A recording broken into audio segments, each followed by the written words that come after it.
Je me suis posé cette question si on demandait aux gens de la rue, à l'extérieur, pourquoi l'Église?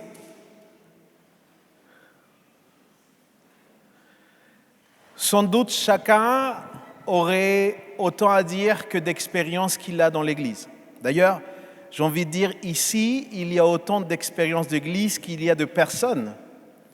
Et ce qui est intéressant, les amis, c'est peut-être que nous basons ce que nous croyons de ce qu'est l'Église, soit par rapport à des super événements qu'on a vécus dans l'Église, soit par rapport à des traumatismes qu'on a vécus dans l'Église. Parfois, il y a des gens, il y a un certain nombre de personnes aujourd'hui dans notre société qui sont très déçus de l'Église, parce que leur expérience d'Église leur a provoqué une douleur, une souffrance, une incompréhension. Et il faut le dire, parfois, l'Église a fait du mal, l'institution a fait du mal, la structure a fait du mal, la religiosité a fait du mal. Et ce sont des réalités que l'on voit. Pour certains, l'Église est peut-être une famille. C'est un lieu où on trouve un père. Quand le leur peut-être était absent, là ils reçoivent cette révélation du Père et quelque chose change. Pour d'autres, c'est une communauté, particulièrement pour ceux qui vivent seuls. Pour d'autres, c'est peut-être une institution froide, ok? Un lieu avec plein de règles, plein de réflexions particulièrement morales, des liturgies. Et pour d'autres, encore une fois, ça a été peut-être un lieu d'abus. Parce que malheureusement, cela existe aussi. Si nous sommes honnêtes, nous portons finalement tous des lunettes qui déforment quelque part ce que l'Église est vraiment. Le danger, mes frères et sœurs, c'est d'évaluer l'Église seule à partir de nos expériences. Et parfois, c'est ce que nous faisons. Nous pensons que l'Église est ceci ou est cela à partir de nos expériences. Mais ça revient un petit peu, et peut-être je vais donner cette image. Les enfants, vous êtes là ou pas? Est-ce qu'il y a des enfants qui sont là? Parce que c'est une image que j'ai réfléchie pour les enfants. Alors, levez la main, où sont les enfants là? Ok, très bien. Ah ben, il y en a un, moi, là. Alors, parfois, nous sommes un petit peu comme un aveugle. Imaginez que je suis aveugle, d'accord? D'accord? Je fais l'aveugle. J'espère que j'imite bien un aveugle. S'il y a des aveugles ici, ne vous sentez pas mal. C'est pas contre vous. Parfois, on est comme un aveugle devant un éléphant. Regardez bien. Un aveugle devant un éléphant, sans savoir que c'est un éléphant, il va peut-être commencer à toucher comme ça, et il va avoir un truc long comme ça. Oh. Et il va se dire, c'est un serpent. C'est un serpent, ce truc. Peut-être que l'aveugle va faire un tour, il va toucher une patte, et il va dire, oh, c'est un tronc d'arbre. C'est un tronc d'arbre, ce truc. Et parfois, nous, on est comme ça. On est comme des aveugles devant un éléphant. Et nous sommes incapables de comprendre et de voir que c'est un éléphant parce que nous n'avons pas les bonnes lunettes. Je m'explique ce matin? C'est pour ça que c'est très, très important, mes frères et sœurs, que nous puissions poser finalement nos expériences au pied de la croix de Jésus. Qu'on puisse venir humblement ce matin. Peut-être tu as des années d'église, peut-être tu as des années d'expérience, peut-être se laisser surprendre ce matin sur qu'est-ce qu'est vraiment la Bible. On a besoin en tout cas de ce qu'on appelle une ecclésiologie biblique. Ecclésiologie, ça veut dire l'étude de l'Église. Et l'étude de l'Église qui soit biblique, non pas une opinion, pas n'importe quelle philosophie. On a besoin d'une logique qui vienne de la parole de Dieu. Quelqu'un dit Amen ce matin. Et quand cette question résonnait dans mon cœur, je me disais, mais on ne peut pas parler de la Bible sans du coup parler de son dessein, sans du coup parler du plan de Dieu pour l'Église, sans parler de la mission que l'Église a, et sans parler de ce qu'on va parler aujourd'hui, particulièrement de l'identité. Il y a une histoire d'identité que la Bible révèle sur ça. Donc nous allons explorer durant ces quelques semaines ce qu'on pourrait nous aider à vraiment définir ce qu'est l'Église selon le plan de Dieu, selon vraiment le plan de Dieu et non pas selon nos expériences et encore une fois non plus, non pas selon nos attentes. Je savais qu'il allait pas y avoir d'amen à ça. Mais on va aller bibliquement, ok? Tout d'abord, il y a un fondement qui est crucial que pour moi me marque profondément, qui chamboule mon cœur. La première fois que Jésus va parler sur l'Église, la première fois qu'il va lui mentionner ce mot-là, Église, Ecclésia, c'est dans Matthieu chapitre 16. Allez avec moi déjà dans cela. Il va y avoir plusieurs versets aujourd'hui. Si vous avez de quoi noter, notez ceci, je pense que ça pourra nous aider, peut-être le partage pour quelqu'un. En tout cas, on commence avec ce texte. Matthieu 16, verset 18. C'est pile poil ce moment où, vous savez, il y a Jésus qui interroge Pierre. Et Pierre, en fait, est en train de lui dire, il y en a qui disent ceci, il y en a qui disent cela, et tous les disciples disent, il y en a qui disent ceci, il y en a qui disent que tu es, voilà, que tu es peut-être un prophète, que tu es Élie, que tu es peut-être comme Jean le Baptiste. Et Jésus va lui dire, mais toi, qui tu dis que je suis? Et c'est là, c'est fort. Il va lui dire, toi, tu es le Messie, ok? Et Jésus, du coup, pose la pierre angulaire de notre existence à nous. Regardez ce texte. Matthieu 16, verset 18, je vais le prendre en version Sommer ce matin. On va utiliser la version Sommer ce matin. Et moi, je te dis, tu es Pierre, et que sur ce roc, je bâtirai mon église. Et les portes du séjour des morts ne prévaudront pas contre elle. Très important, très très important ce matin. Viens avec moi, mon ami. Je vais faire une démo, viens. C'est toi, tu t'assois devant. Pour comprendre ce que dit le texte, de manière très très simple, Jésus est face à Pierre. Il lui dit, mais qu'est-ce que tu dis que je suis? Et Pierre, il lui dit, tu es le Messie. D'accord?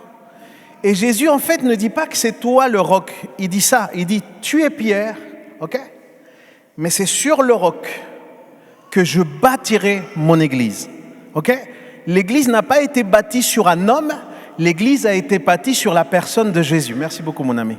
Sur la personne de Jésus. Et c'est très, très important. Pourquoi? Parce que déjà, il commence par dire « Je bâtirai mon église ». Dis à ton voisin, tu ne bâtis pas l'église, c'est Jésus qui le fait.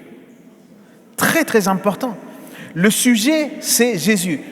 On va comprendre, nous, on collabore à l'œuvre de Dieu. Mais ce n'est pas nous qui bâtit vraiment l'église, c'est Jésus, c'est lui. Et heureusement d'ailleurs, parce que lui, il fait un travail parfait. Ce n'est pas le projet d'un pasteur. L'église n'est pas le projet d'un pasteur, ce n'est pas le projet d'une dénomination, d'un regroupement simplement de chrétiens. Non, c'est son œuvre. Si l'église tenait par les forces des hommes, elle aurait disparu depuis des années, les amis. Parce que nous, les hommes, on fait trop de bêtises. Et les femmes, amen. Voilà, merci. Merci. Un peu d'honnêteté dans ce monde. Ensuite, il dit, c'est mon église. Je bâtirai mon église. Regardez comme il s'appelle. Elle lui appartient. Par droit de rachat. Je vais dire une vérité peut-être dérangeante, mais qui est fondamentale pour notre approche de tout ce qu'on va voir pendant cette série. C'est très très important qu'on puisse comprendre ceci dès le départ. L'Église ne nous doit rien.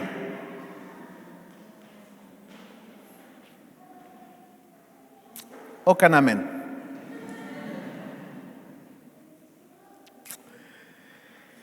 L'Église ne nous doit rien.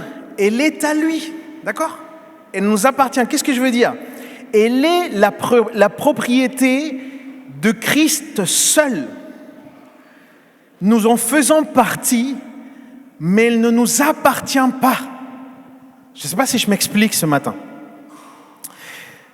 Ce qui veut dire que c'est tout le contraire.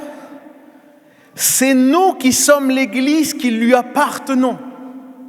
Du coup, c'est nous qui devons tout à Dieu. Mais Dieu ne nous doit rien. Donc, ce que lui, il bâtit ne nous doit rien. Je n'ai pas réussi à vous convaincre. Hein. On va aller plus. Vous inquiétez pas, je m'attendais à ce genre de réaction. Je m'attendais. C'est ça, les Bretons. On va étudier un petit peu plus. Regardez bien. Il y a une autre chose aussi. C'est magnifique. Il dit les portes des séjours des morts, le Hadès. Et là, il parle de l'invincibilité. Ça veut dire personne ne peut tuer, personne ne peut détruire. Dans l'Antiquité, les portes étaient un lieu de stratégie et de conseil. Vous voyez, les stratégies de l'enfer. Écoutez bien ce qu'il dit. Les stratégies de l'enfer, la mort elle-même échoueront face à l'avancée de l'Église. Mon frère, nous sommes du côté des gagnants par rapport à l'Église. Il n'y a pas beaucoup de personnes qui croient ce matin. Mais cette promesse que l'on voit là, en fait, ce n'est pas une promesse nouvelle. Cette promesse, elle est l'aboutissement de ce que Dieu va dire à Abraham, puisque si l'Église, elle est révélée telle qu'elle aujourd'hui, elle était déjà dans la pensée de Dieu depuis le début. Si vous allez dans Genèse chapitre 12, ne le cherchez pas, c'est pas la peine, c'est juste pour que vous notiez la référence. Dieu lui promet à Abraham que toutes les nations seront quoi ? Elles seront bénies au travers lui. Et du coup, Abraham, lui, n'avait pas d'enfant. Et il était vieux. Du coup, c'était ridicule aux yeux du monde, cette promesse qui était donnée. Et Dieu bâtit sur ce qui semble mort pour pouvoir montrer sa victoire sur la mort. Je m'explique. Votre péché, mes amis, ton péché, mon péché qui nous conduit à la mort, ne peut pas ruiner le plan de Dieu. Aussi grand soit-il, ton péché ne peut pas ruiner le plan de Dieu. Vos échecs ne peuvent pas faire dérailler les promesses que le Seigneur a pour nous. Mes échecs, non, les amis. Pour l'avancée du royaume, je vais être très clair ce matin, parce que parfois, on n'a pas la bonne orientation de nos vies, de nos cœurs et de nos pensées. Dieu n'a même pas besoin de nous.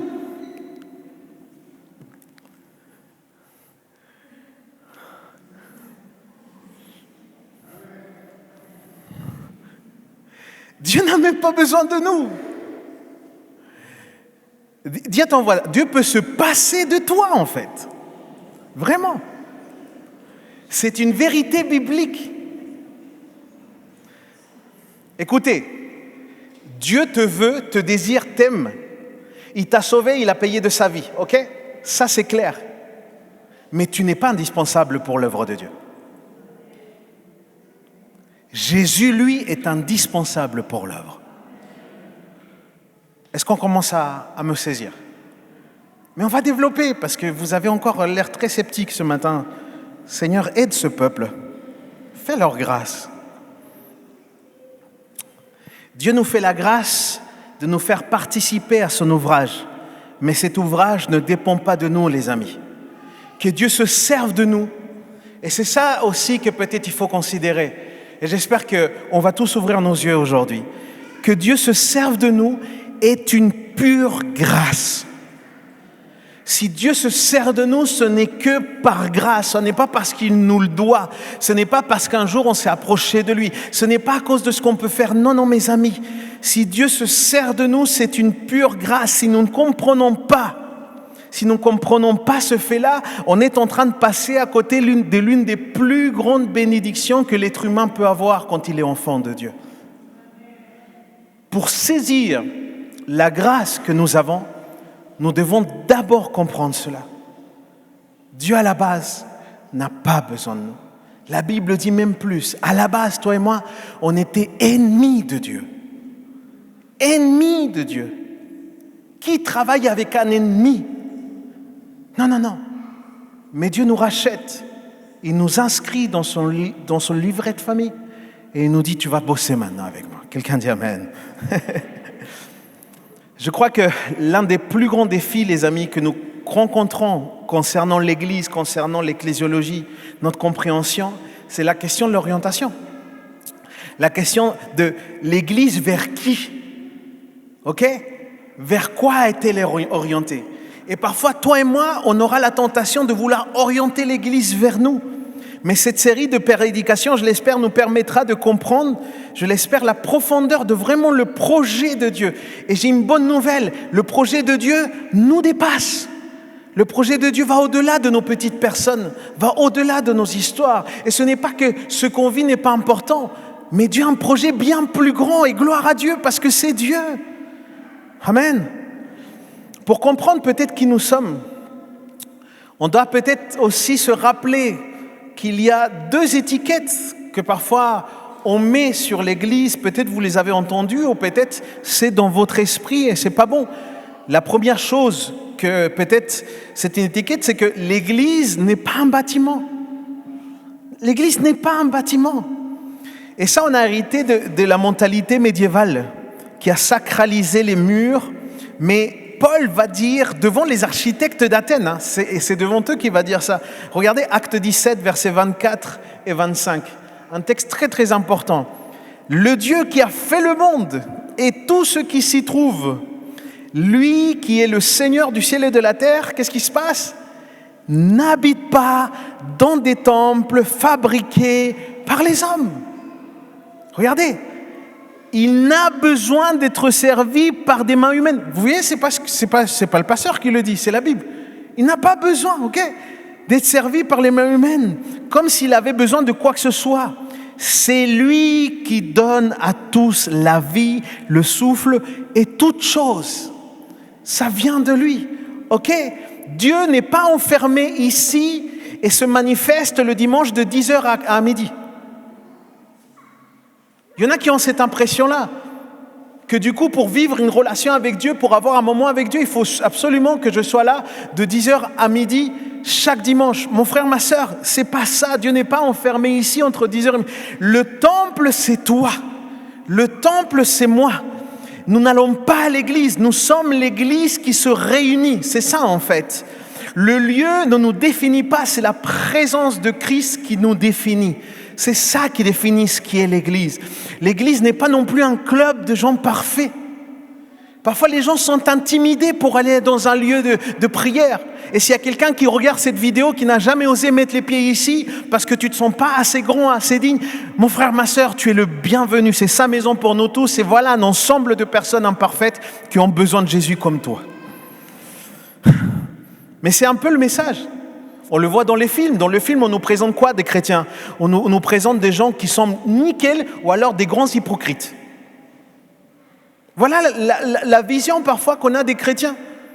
Mais les chrétiens, c'est pas ça. C'est pas un ensemble de... La Bible nous montre que nous sommes tous des pécheurs en traitement. Dis à ton voisin, c'est pour ça que tu as cette tête. Regardez avec moi ce texte, Romains 5, verset 8. Mais voici comme Dieu nous prouve son amour envers nous. Alors que nous étions encore pécheurs, Christ est mort pour nous. Écoute-moi, l'Église est le seul lieu au monde où la condition pour en faire partie est d'admettre que l'on est indigne, en fait. C'est le seul lieu au monde. Paul, le plus grand apôtre, il va s'écrier de cette manière, il va le dire lui-même, il va le dire de ses tripes. Romains 7, verset 24, il va dire « Malheureux homme que je suis, qui me délivrera de ce corps qui appartient à la mort ?» Et lui, il vivait l'Église, il était Église. Si vous vous sentez trop mauvais pour l'Église, vous êtes précisément la personne pour qui l'Église a été créée. Nous sommes un hôpital. Et dans un hôpital, ce sont les malades qui y vont. Il serait absurde de s'étonner de trouver des malades dans un hôpital. Vous êtes d'accord avec moi? Alors il serait absurde pour nous de croire que les personnes qui doivent se tenir à nos côtés doivent être des personnes parfaites. Mes frères, mes sœurs, le scandale de l'Évangile, l'amour scandaleux de Dieu, c'est le fait que Dieu aime les personnes mauvaises. Dieu aime les personnes mauvaises. Toi et moi, on aime les personnes bonnes. On aime les personnes aimables. On aime les personnes sympas. On aime celles qui nous parlent bien. On aime ceux qui nous apprécient, ceux qui nous disent des choses bien. On aime ça. Et Jésus, notre Dieu, le roi des rois, le Père, le Fils, le Saint-Esprit, aime les personnes mauvaises. Quand tu es dans la rue et tu vois quelqu'un que pour toi tu l'estimes et tu mets une étiquette de je ne sais quoi, peut-être quelqu'un qui est drogué, peut-être quelqu'un qui est un homme à femme, ou peut-être une femme aussi qui est dans une certaine débauche. Toutes ces personnes-là, quelqu'un d'ingrat, toutes ces personnes que pour toi paraissent mauvaises, il faut que je te le dise en toutes lettres, Dieu les aime. Dieu les aime. Aïe, aïe, aïe. C'est fort, hein? Sa nature est parfaite. Et parce que sa nature est parfaite, du coup, il arrive à aimer celui qui ne mérite pas l'amour. Comme toi. Et comme moi surtout. Parce que toi, t'es nickel. Mais moi, j'ai tellement besoin que Dieu aime les imparfaits. Et c'est ça l'Église. L'Église, c'est ecclésia. Ça veut dire rassemblement. Dieu n'a jamais voulu des ermites. Ok? Dieu n'a jamais voulu d'ermites. Son plan a toujours été un peuple. Depuis le début, mes amis. Dans l'Ancien Testament, Dieu sauve une famille. Dieu ne sauve pas un homme. Dieu ne sauve pas une femme. Dieu sauve une famille, la famille de Noé. Il appelle un patriarche Abraham pour pouvoir, avec son épouse, créer ce qui va être devenu une nation, la nation d'Israël, les 12 tribus. Tout ça, là, c'est une seule entité, mais c'est plusieurs personnes. Le mot grec pour église, c'est ecclésia. Et dans le monde séculier de l'époque, ecclésia, ça voulait dire l'assemblée des citoyens convoqués pour gérer les affaires de la cité. C'était ça, dans le terme qui était utilisé à l'époque. Et quand Jésus utilise ce même mot, parce que ce n'est pas un mot qui vient de lui, c'est un mot qu'il utilise. Et quand il utilise ce même mot, il dit « Je convoque mon peuple pour une mission précise ». Mais c'est moi qui l'appelle. Et on va parler de ça, de la mission, de l'appel de l'Église de ces prochaines semaines. Mais du coup, je reviens. L'Église est présentée comme un corps. Regardez avec moi. 1 Corinthiens chapitre 12, versets 12 à 27. 1 Corinthiens chapitre 12, versets 12 à 27. Pareil, je vous le lis dans la version Sommer. Car de même que le corps est un tout, bien qu'il ait plusieurs membres, et que tous les membres de ce corps, malgré leur nombre, forment un seul corps, il en est de même pour Christ. En effet, nous avons été baptisés par un seul esprit pour former un seul corps. Que nous soyons juifs ou grecs, des esclaves ou des hommes libres, que nous soyons du Chili ou de la France. Waouh! Que nous soyons de Haïti ou de la Réunion, des Dom-Tom ou du Canada. Pour les autres, je ne sais pas, ce n'est pas écrit. Regardez ce qu'il dit. Et nous avons tous été abreuvés d'un seul esprit.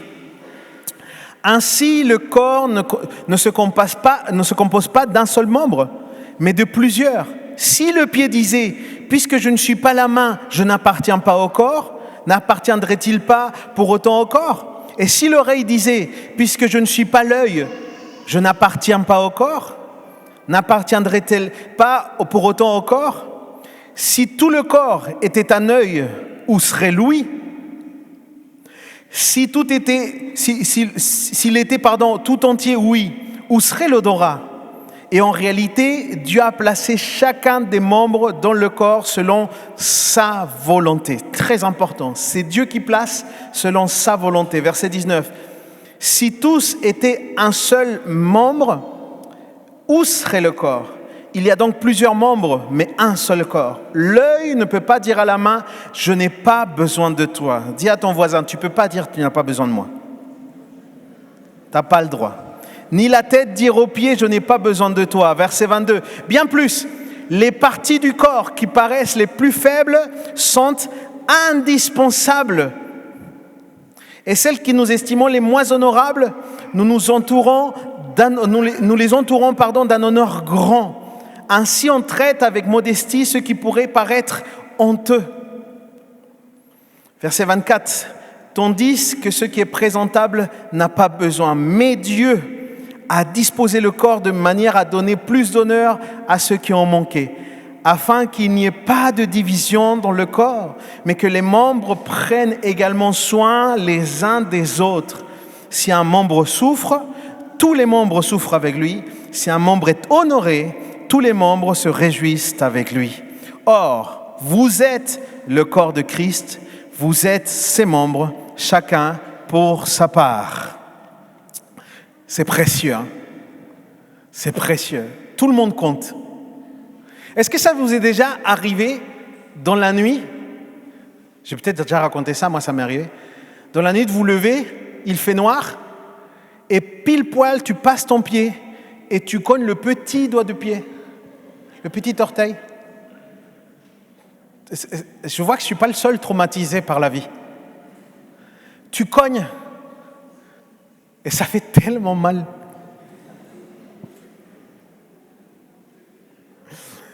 Et là te vient la pensée. Mais pourquoi t'es là, toi? Que pour me faire souffrir, quoi. C'est pas possible. Ok? Pourtant, le petit orteil, c'est ce qui nous aide à stabiliser tout notre corps. Quand on marche, un coureur aurait énormément de difficultés à courir s'il n'avait pas son petit orteil. Parfois, les amis, quand quelque chose nous fait mal, on a cette même tentation. Mais tu sers à quoi, toi? Pourtant, on est tous nécessaires. Dis à ton voisin et dis-lui, tu es nécessaire dans la maison du Seigneur. Vraiment.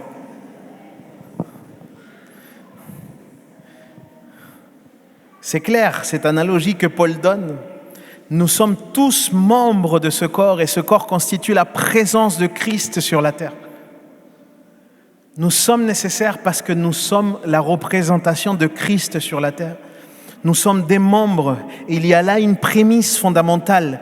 Aucun membre, écoute-moi bien, et dis ça à tous ceux qui ne sont pas venus aujourd'hui, aucun membre ne peut grandir séparé du corps. Vous êtes d'accord avec moi? Et le corps n'est pas complet si tous ses membres ne sont pas là. C'est fort, hein? Aucun membre ne peut grandir séparé du corps. Et le corps n'est pas complet si tous ses membres ne sont pas là.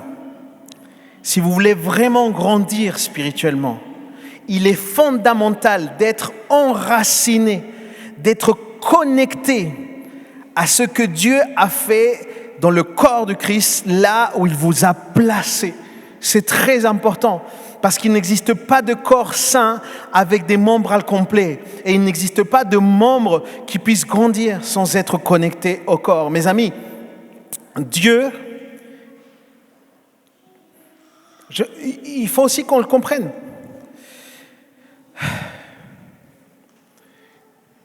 Parfois, on vit des expériences, et je me rendais compte de ça, je réfléchis à ça.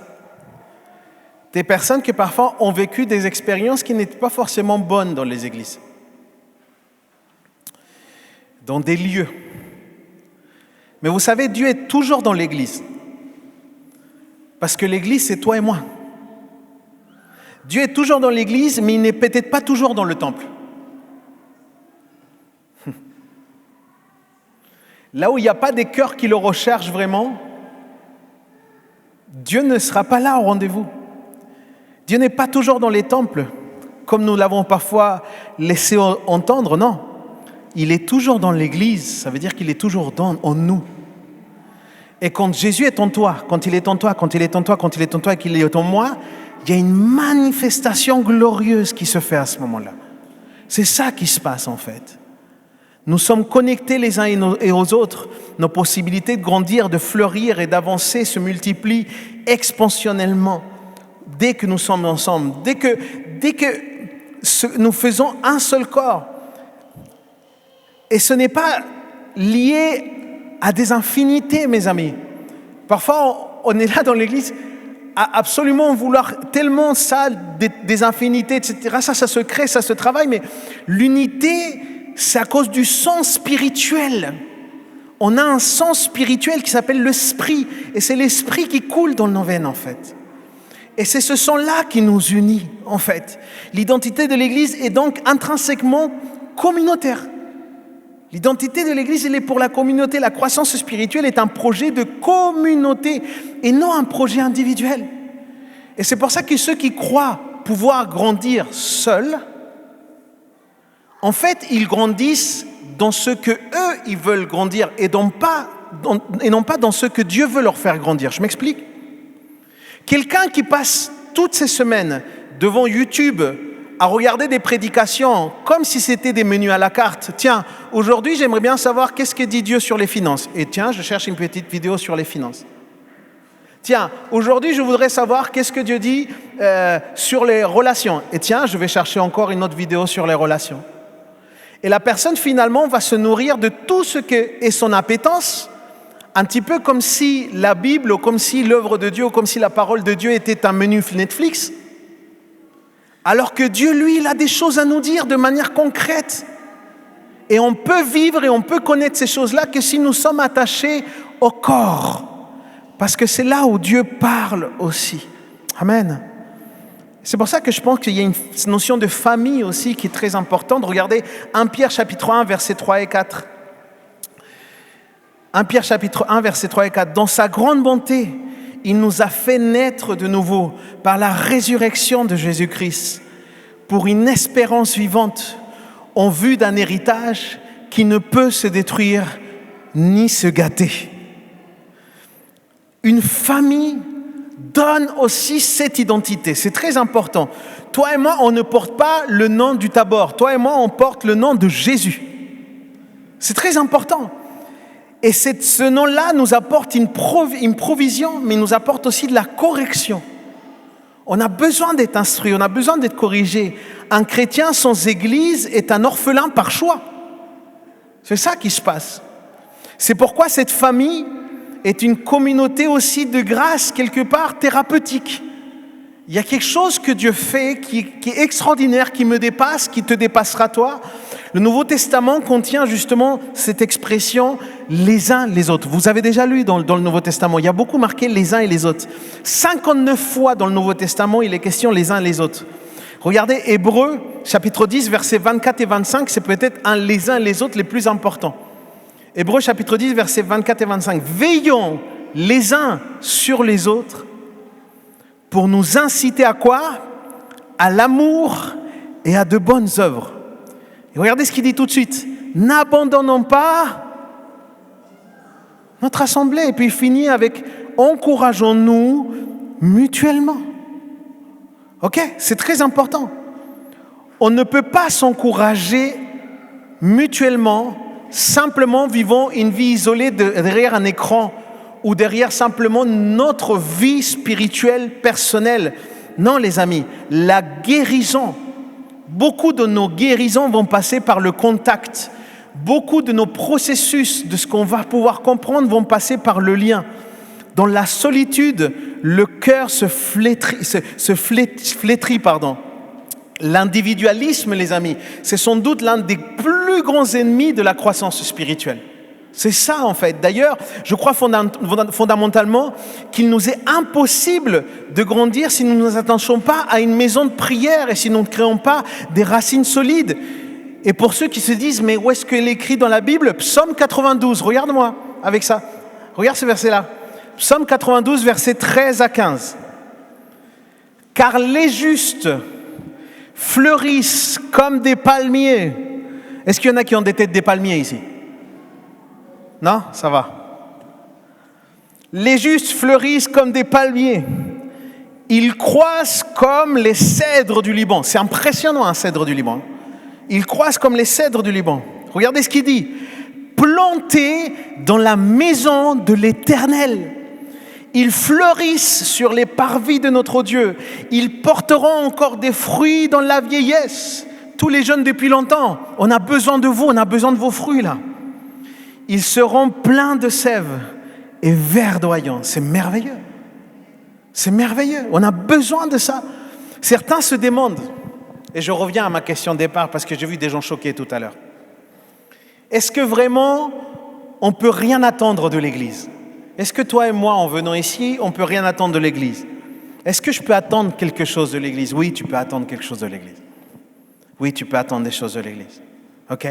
Tu peux attendre des choses vis-à-vis de la partie administrative, puisque nous sommes aujourd'hui en France et que notre Église se compose aussi en associations cultuelles et culturelles. Donc là, il y a des droits et des devoirs qui nous concernent. Mais il y a d'autres choses plus fondamentales que toi et moi, on peut attendre d'une Église. Peut-être, l'une des choses les plus importantes, c'est que la communauté, ce qui se vit, ça respecte le mandat divin. C'est quoi le mandat divin pour l'Église? Numéro 1, la vérité. On a besoin d'une Église et vous pouvez attendre de l'Église qu'elle enseigne fidèlement les Écritures sans les corrompre. Ça, c'est très important. C'est très, très important. Deuxième chose, on a besoin aussi de sécurité et d'intégrité. Vous pouvez attendre d'une Église de pouvoir trouver aussi un lieu qui soit protégé, particulièrement protégé des abus, où la morale, elle n'est pas simplement prêchée, c'est une morale qui doit être vécue. On n'est pas parfait, on est humble devant cela, bien évidemment. Mais l'Église doit être dans ce terrain-là. Et vous pouvez attendre cela aussi de l'Église, ok? Un endroit où vous vous sentez aussi protégé en sécurité. C'est pour ça que si à un moment, il y a un désordre quelconque, important qui vient s'avérer, je suis moi en mesure et en droit de pouvoir dire à la personne soit de se calmer, soit de se retirer du lieu de culte, pour maintenir la sécurité aussi. Mais il y a une autre chose aussi qu'on peut attendre de l'Église, parce que c'est biblique, et c'est l'accompagnement. Bien que l'Église ne soit pas centrée sur votre confort, sur mon confort, elle est censée nous conduire à la croissance. Et pour pouvoir nous conduire à la croissance, on doit être accompagné. Vous pouvez attendre donc de l'Église qu'elle vous aide à approfondir votre connaissance de Dieu et de la parole, et idéalement qu'il vous ouvre même à la vie de l'esprit, pour pouvoir comprendre les profondeurs et les richesses qui existent dans l'esprit de Dieu. Mais considérons une chose avant de peut-être atteindre ce dernier point. Vous n'êtes pas à l'Église, vous êtes l'Église. Vous êtes l'Église. Pourquoi c'est important de considérer ça? Parce que parfois, je vais à l'Église et je me dis, tiens, je trouve que dans l'Église, il manque ceci. Je trouve que dans l'Église, on ne fait pas ça. Je trouve que l'Église, ceci. Et en fait, ce que tu es en train de pointer du doigt, c'est un manque peut-être dont toi-même, en tant que membre, tu es responsable.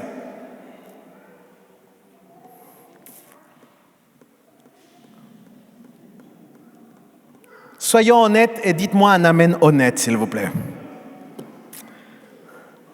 Parfois, on est responsable. Parfois, on critique, on pointe du doigt parce qu'on croit que... Mais on est l'Église. Nous sommes appelés, nous, à exercer.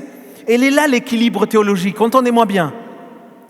L'Église ne doit pas exister pour satisfaire nos caprices, mais elle existe impérativement pour répondre à nos besoins spirituels profonds. L'Église doit être là pour nous amener dans la guérison, elle doit être là pour nous amener dans le pardon, elle doit être là pour nous instruire, elle doit être là pour ce sentiment d'appartenance et pour grandir ensemble. Je m'explique? C'est là les choses qu'on peut attendre. L'erreur et le fait, peut-être, n'est pas dans le fait d'avoir des attentes. Et c'est pas mauvais que tu aies des attentes de l'Église. Le problème, les amis, c'est quand on se comporte comme un client. Parfois, on se comporte comme un client, et toi et moi, on n'est pas des clients, on est des disciples. C'est quoi la différence? Un client attend un service, un disciple, lui, il contribue au fonctionnement du corps. Quelqu'un dise amen, s'il vous plaît, ne me laissez pas tout seul devant la parole de Dieu. Waouh! Et puis, je vais finir avec ça. Tiens, si tu peux venir, mon frère. Je vais conclure avec cette dernière image, pour ensuite qu'on continue notre série cette prochaine semaine. Pour moi, c'est l'une des images les plus puissantes, vraiment l'une des images les plus puissantes concernant l'Église. L'amour que nous avons les uns pour les autres en tant que corps, ok? Ce n'est que le reflet de l'amour que Christ a, lui, pour son Église. C'est ça, en fait. L'identité de l'Église se fonde sur une union sacrée que l'Écriture elle la compare littéralement au lien matrimonial. Regardez ce passage avec moi dans Éphésiens chapitre 5, verset 25. Je vais lire un petit peu le verset 25 et on va finir sur le verset 32 tout simplement pour réduire un petit peu ce matin. Marie aimez chacun votre femme, tout comme Christ a aimé l'Église. Les femmes, dites ça à vos maris, pointez-les du doigt, dites la parole te parle aujourd'hui. Voilà comment tu dois m'aimer. Alléluia. Aimer. Regardez ce qu'il dit, c'est magnifique. Marie, aimez chacun votre femme, comme Christ lui a aimé l'Église. Il s'est livré pour elle. Et regardez ce qu'il dit à la fin de ce passage, il dit, ce mystère est grand. C'est glorieux, c'est magnifique, ce mystère est grand. Et je parle ici de Christ et de l'Église. L'une des images les plus puissantes, les plus belles de l'Église, les amis, c'est celle en tant qu'épouse. Cette relation n'est pas seulement symbolique, elle définit l'Église comme le partenaire spirituel du dernier Adam. Et je vais expliquer ceci, les amis. Voyez-vous, quand Dieu crée Adam, il va dire, il n'est pas bon que l'homme soit... Et du coup, il va créer sa femme. Lui, Adam, il va voir sa femme. Il va lui dire, oh, mamacita, tu es extraordinaire. Te amo. Je suis sûr qu'Adam était latino.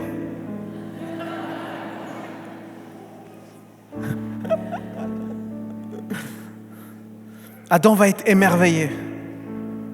Il va être saisi d'un amour passionnel, mais aussi un amour profond pour sa femme. Dieu va les unir par le lien le plus important que celui du mariage. Mais Adam et Ève échouent. Ils désobéissent à Dieu. Ça crée toute la catastrophe. Vous connaissez la chute. À partir de là, le plan de rédemption commence. Regardez ce qui se passe. La Bible appelle Jésus le nouvel Adam. Et la Bible appelle l'Église l'épouse. Ça veut dire que Jésus réussit à restaurer ce qui initialement était le plan parfait et qui n'a jamais échoué en fait. Et du coup, au travers de Jésus, il y a cette fusion, ce lien extraordinaire, cet amour profond et inconditionnel qui est celui de Jésus pour son Église. Et voilà l'image la plus forte, voilà l'image la plus étonnante, celle qui, en tout cas, moi, m'enrichit tellement. Christ intervient comme celui qui est devenu un esprit qui communique la vie. Il va donner la vie à l'Église et ça va devenir son épouse. Il va la restaurer dans son projet originel. Et cette union intime redéfinit la manière dont la présence de Dieu se répand sur la terre. Regardez, le mandat pour Adam et Ève, c'était « multipliez-vous ». Vous vous souvenez ? Et Jésus, avec l'Église, qu'est-ce qu'il fait ? Allez, dites-le. Qu'est-ce qui se passe quand le royaume de Dieu s'étend et qu'il se grandit ? Qu'est-ce qui se passe ? Il se multiplie. Le mandat originel, c'était le plan de Dieu depuis le départ, mon frère, ma soeur.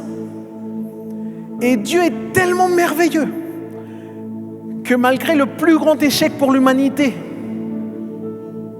Dieu, dans son plan, et c'est ça qu'il parle de mystère, dans ce mystère éternel, il marie l'Église. Et au travers de ce mariage, il multiplie la terre. Je m'explique. Et c'est là où toi et moi on rentre en jeu. C'est là où toi et moi on rentre en jeu. Mon frère, ma sœur, la Bible dit, faites des nations des disciples. En d'autres mots, la Bible dit, multipliez-vous. Je m'explique. Je ne sais pas. Je finis avec ça. C'est pas mes notes, je finis avec ça. Je ne sais pas à quoi tu es en train de dédier ta vie, toi, Église. Je ne parle pas au mur, je te parle à toi, Église. Je ne sais pas vers quoi ta vie est tournée. Je ne sais pas quelle est ta priorité. Je ne sais pas qu'est-ce qui est si important dans ta vie, mais tu as un mandat divin. Toi, Église, ton mandat, c'est multiplie-toi. Et Dieu a fait de toi, parce que tu fais partie de l'Église, son épouse, pour pouvoir multiplier tous ses disciples. Mon frère, ma sœur, l'identité de l'Église a tout à voir avec sa mission. Et nous le verrons la prochaine semaine. Vous voulez être là la semaine prochaine. Hein?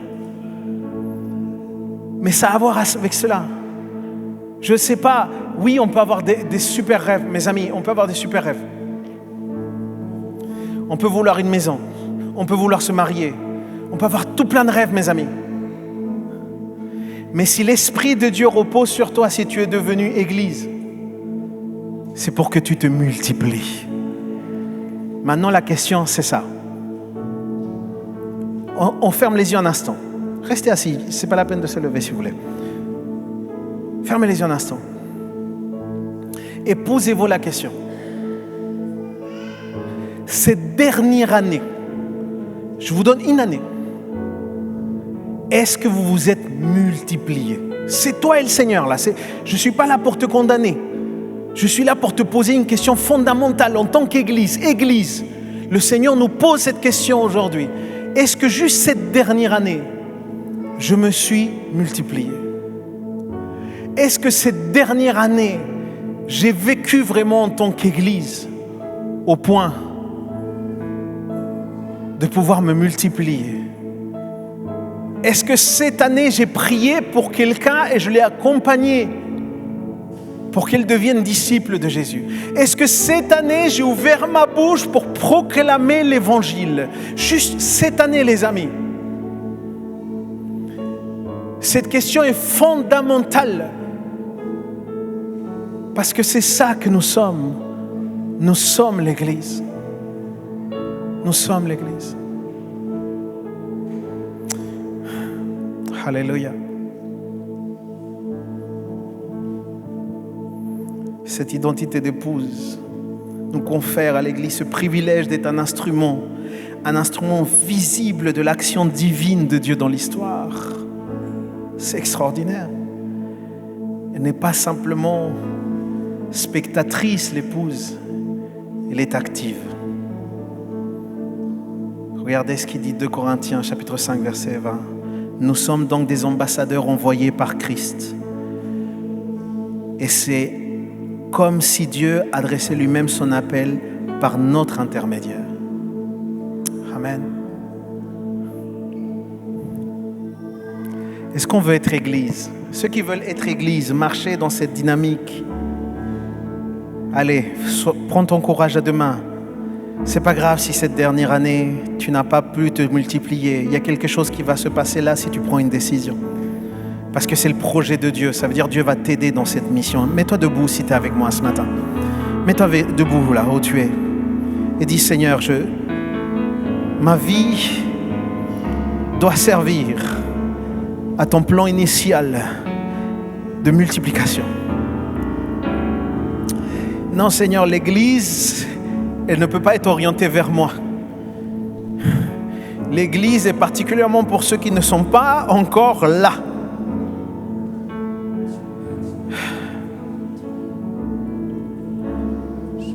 L'Église, elle est là pour ceux qui ne sont pas encore là.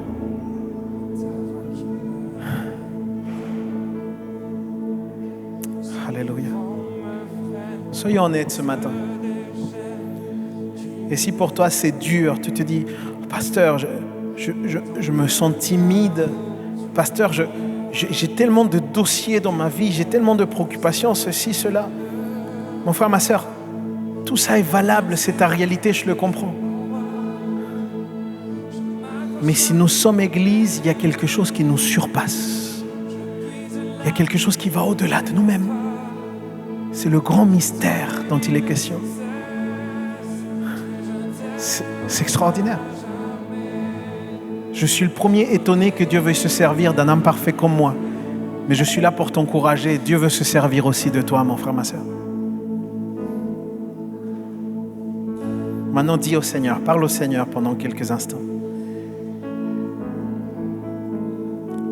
Dis-le avec tes propres mots. Dis-lui.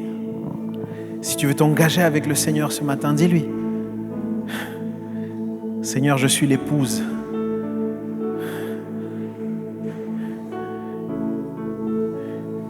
Et c'est toi, Seigneur, qui va produire le fruit au moins.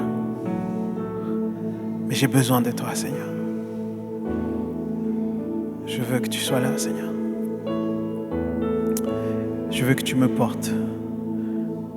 Je veux que tu m'aides, Seigneur.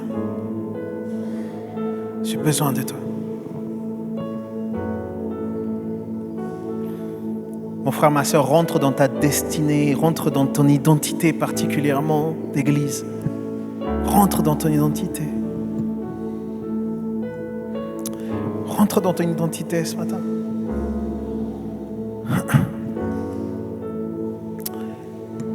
Ne passe pas à côté de ce que le Seigneur a pour toi.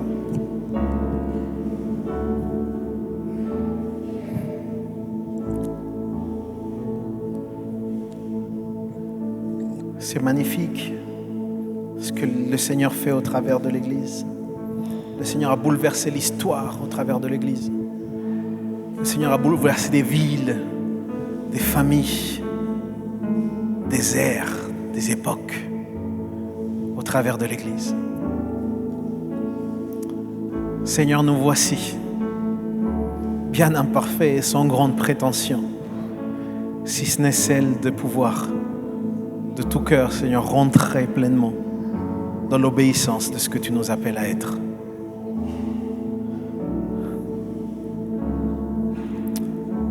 Oh Seigneur, fais grâce à tous ceux qui sincèrement se tournent vers toi, Seigneur. Fais grâce, Seigneur, à ceux qui sincèrement, ce matin, vont au-delà de leurs propres soucis, vont au-delà, Seigneur, de leurs propres difficultés et te regardent toi, Seigneur, et regardent ton plan. Seigneur, touche particulièrement ceux qui peut-être n'ont pas une bonne vision de l'Église, que ton esprit les saisisse et puisse les ramener à la conviction qui est selon ta parole, Seigneur. Viens agir, Seigneur. Viens agir. Viens agir.